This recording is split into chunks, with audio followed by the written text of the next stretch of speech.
Delhi liquor కేసులో అనుబంధ chargesheet ను పరిగణలోకి తీసుకుంది రౌజ్ రెవెన్యూ కోర్టు. ఈ నెల 10న కవిత పాత్రతో పాటు మరో నలుగురిపై అనుబంధ ఛార్జ్షీట్ దాఖలు చేసింది ఈడీ. ఛార్జ్షీట్ లో నిందితులందరికీ సమన్లు జారీ చేసింది. వచ్చే నెల 3న అనుబంధ ఛార్జ్షీట్ పై తదుపరి విచారణ జరగనుంది. గోవాలో ఆప్ తరపున ఎన్నికల ప్రచారం చేస్తున్న దామోదర్ శర్మ, ప్రిన్స్ కుమార్, చన్ప్రీత్ సింగ్, అరవింద్ సింగ్ పేర్లు ఛార్జ్షీట్ లో ఉన్నాయి. లిక్కర్ స్కామ్ డబ్బు గోవాకు ఎలా చేరిందో ఛార్జ్షీట్ లో ప్రస్తావించింది ఈడీ. లిక్కర్ స్కామ్ డబ్బు గోవాకు ఎలా చేరిందో ఛార్జ్షీట్ లో ఎన్ఫోర్స్మెంట్ డైరెక్టరేట్ ప్రస్తావించింది. ఢిల్లీ లిక్కర్ కేసులో అనుబంధ ఛార్జ్షీట్ ను పరిగణలోకి తీసుకోబోతున్నారు. మే 10న కవిత పాత్రతో పాటు మరో నలుగురిపై అనుబంధ ఛార్జ్షీట్ దాఖలు చేశారు. మరి సప్లిమెంటరీ ఛార్జ్షీట్ లో గోవాకు డబ్బు ఎలా చేరిందో దానికి సంబంధించినటువంటి డీటెయిల్స్ అన్ని కూడా పొందుపరిచినట్టుగా తెలుస్తోంది. ఢిల్లీ లిక్కర్ కేసులో లిక్కర్ పాలసీకి సంబంధించిన అవకతవకలకు సంబంధించి ఇప్పటికే అరెస్ట్ అయి తిహార్ జైల్లో ఉన్నారు కవిత. ప్రస్తుతం రౌజ్ రెవెన్యూ కోర్టుకి ఎన్ఫోర్స్మెంట్ డైరెక్టరేట్ కవిత పాత్రకు సంబంధించిన పూర్తి ఎవిడెన్సెస్ అన్ని కూడా వాటిలో మెన్షన్ చేస్తూ పొందుపరిచింది.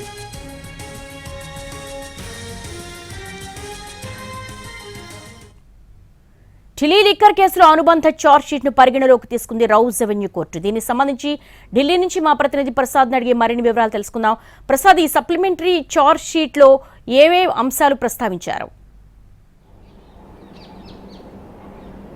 ప్రధానంగా మే 10వ తేదీన అంటే ఈ నెల 10వ తేదీన 6వ విడత అనుబంధ ఛార్జ్షీట్ను ఈడీ దాఖలు చేసింది.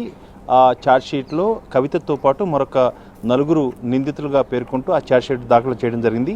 దీనికి సంబంధించి తదుపరి విచారణ జూన్ 3వ తేదీన జరుగుతుంది.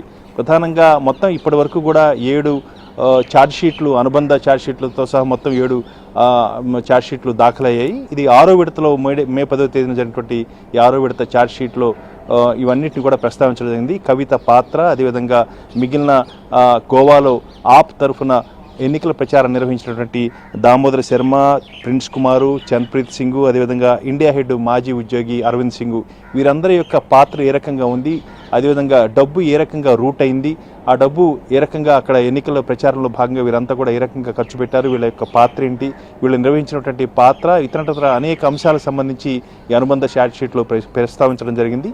వీటన్నిటిని ఛార్జ్షీటు వెలుపడికి వచ్చిన తర్వాత కానీ దీంట్లో ఉన్నటువంటి వీళ్ళ యొక్క పాత్ర చెందినటువంటి విషయాలు పూర్తిగా మనకు తెలిసి వచ్చేందుకు అవకాశం ఉంది. ప్రధానంగా జూన్ 3వ తేదీన మిగిలిన ఇప్పటికే కవిత, అదేవిధంగా చన్ప్రీత్ సింగ్లు జ్యుడిషియల్ కస్టడీలో ఉన్నారు.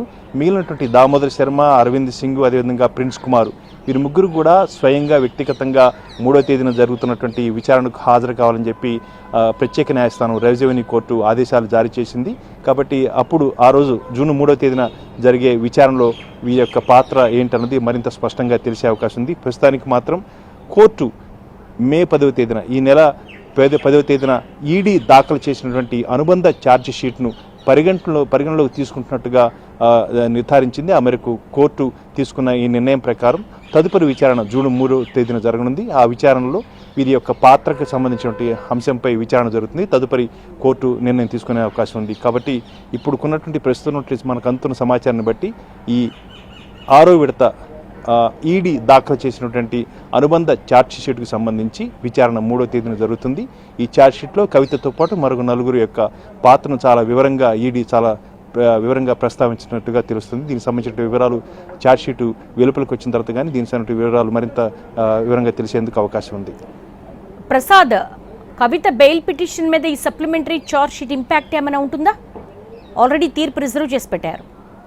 ఖచ్చితంగా ఉంటుంది. ఇప్పటికే ఈడీ దీనికి సంబంధించినటువంటి కవిత పాత్ర, ఆమె యొక్క మొత్తం కింగ్ పిన్ ఆమె అన్నట్లుగా కూడా ఈడీ తన ఛార్జ్షీట్లో దాఖలు చేసినటువంటి ఛార్జ్షీట్లో ప్రస్తావించడం జరిగింది.